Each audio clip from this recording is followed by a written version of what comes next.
మొన్న ఎలక్షన్స్ జరిగాయి. So results అంతా మనం చూసాము. ఇందులో ఈ వెస్ట్ బెంగాల్ అనబడే రాష్ట్రం, సో దీని గురించి మీకు కొన్ని షాకింగ్ వార్తలు వస్తున్నాయండి. అంటే మిత్రులు పదే పదే మెసేజ్లు పెట్టి ఇంత దారుణమా అంటే 15 ఏళ్ల తర్వాత అక్కడ మార్పు అనేది వచ్చింది. కానీ మీరు ఒక రాష్ట్రం, ఇప్పుడు ఒక వెస్ట్ బెంగాల్ అనండి, తమిళనాడు, అలాగే అస్సాం, సో రాష్ట్రాలు అంటాం, కానీ ఓవరాల్గా దేశము కదండి. సో దేశము అన్నప్పుడు దేశ రక్షణ ఇది ముఖ్యము కదా. సో భారత్ లాంటి ఇంత పెద్ద దేశాన్ని మీరు చూసారనుకోండి, మీకు ఒక రాజధాని ఉంటుంది, అక్కడ ఒక సెంట్రల్ గవర్నమెంట్, కేంద్ర ప్రభుత్వము అనే ఒక సిస్టమ్. కానీ మీరు చూడండి, ఈ రాష్ట్రాలు ఇప్పుడు వెస్ట్ బెంగాల్ అన్నప్పుడు ఢిల్లీ నుంచి చాలా దూరంలో ఉండడం, అలాగే తమిళనాడు అన్నప్పుడు ఇంకా ఇటువైపు. అలాంటప్పుడు మీకు సరిహద్దులు ఉంటాయి కదా, దేశం యొక్క సరిహద్దులు ఉంటాయి.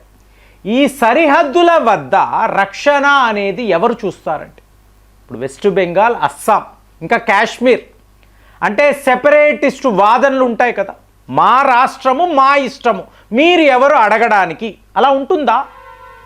ఇప్పుడు మన హైదరాబాద్లో ఉన్నామండి, కాశ్మీర్ వెళ్ళాలి అనుకుంటున్నాం, మీరు రాకూడదు అని ఎవరైనా అంటారా?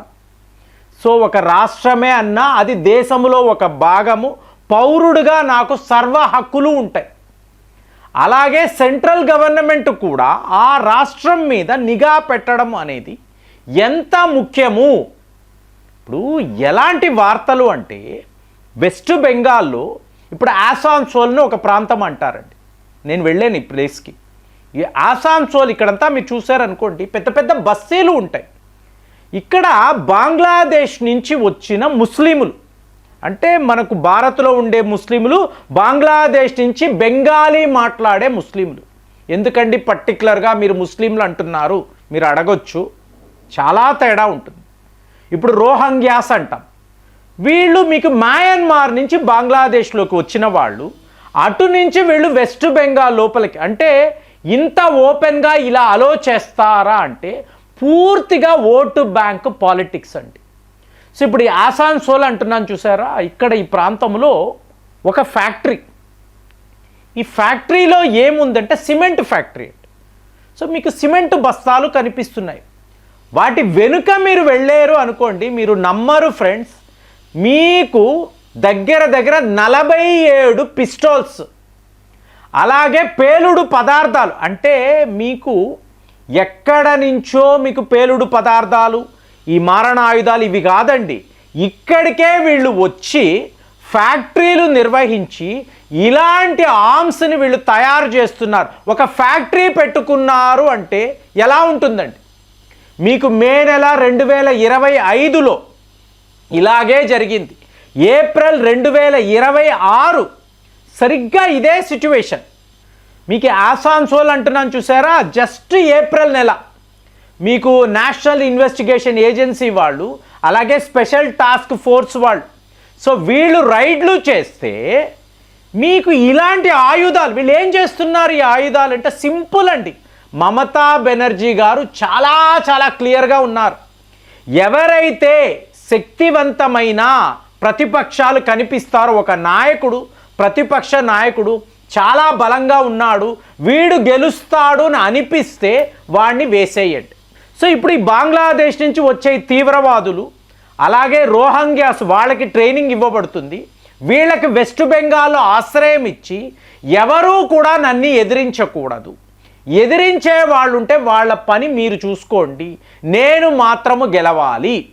ఇప్పుడు 80 లక్షల మంది ఈ ఓటర్స్, సో ఆ లిస్ట్ నుంచి వాళ్ళ పేర్లు తీస్తున్నారు అంటే ఏ స్థాయిలో బంగ్లాదేశ్ నుంచి వలసదారులు వెస్ట్ బెంగాల్లోకి వస్తున్నారు చెప్పండి? ఒక రాష్ట్రమే కదా. సో నా రాష్ట్రము నా ఇష్టము అంటే దేశము అలా ఉంటుందా?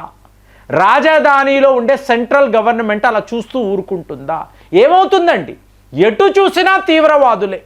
15 ఏళ్ల పాటు ఇదే జరిగిందని విన్నప్పుడు బాబోయ్ ఏంటి? హౌరా రీజన్ అండి, హౌరా అంటే మీకు ఎంత వరల్డ్ ఫేమస్ కదా.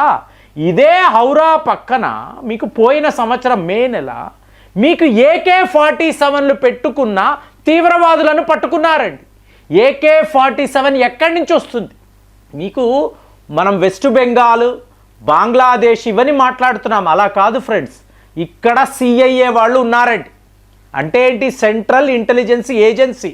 అమెరికా నుంచి వచ్చి వెస్ట్ బెంగాల్ మాది, మమతా బెనర్జీ మా దీది, ఇక్కడ మాదే పాలన, మేము ఆయుధాలతో పేలుడు పదార్థాలతో సిద్ధముగా ఉన్నాము అంటే మీకు చూడండి, చాలా దూరంలో ఉండే ఒక రాష్ట్రము, మీకు అలాగే సరిహద్దులు, ఎక్కడ ఎటువంటి సెక్యూరిటీ లేదు. అంటే మీకు బార్డర్ సెక్యూరిటీ ఫోర్సెస్ అనేవాళ్ళు అక్కడ సరిహద్దుల్లో ఉంటారు.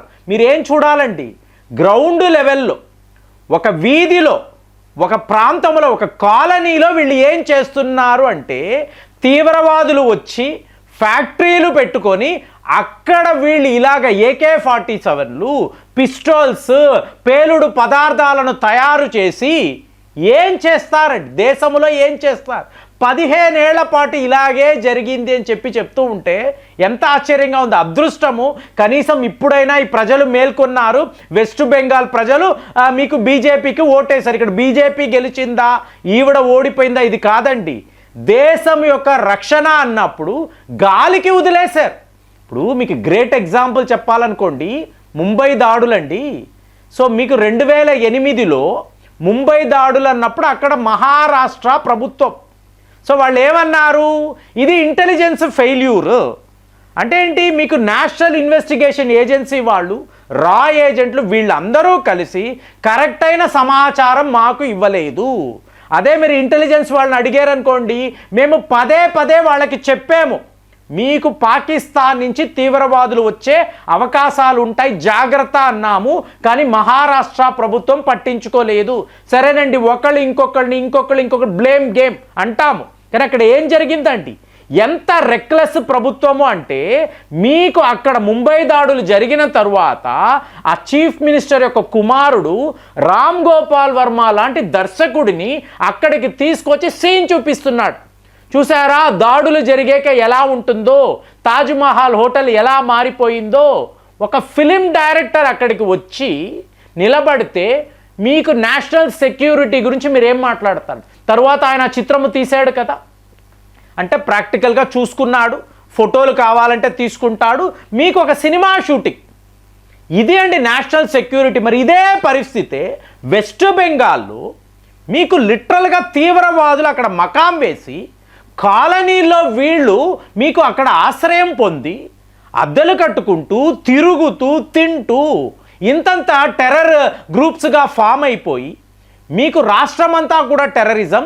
నన్ను ఎవరు ఎదిరించిన అంటే మమతా బెనర్జీ అనబడే చీఫ్ మినిస్టర్ని మేము మా వైపు తిప్పుకున్నాం. ఇది మా రాజ్యం, మీరు రాష్ట్రము అంటారు, దేశము అంటారు, మాకు నథింగ్ డూయింగ్ అండి. సో మా ISI వాళ్ళు వస్తారు, సో అమెరికా నుంచి మాకు ఫండింగ్ వస్తుంది.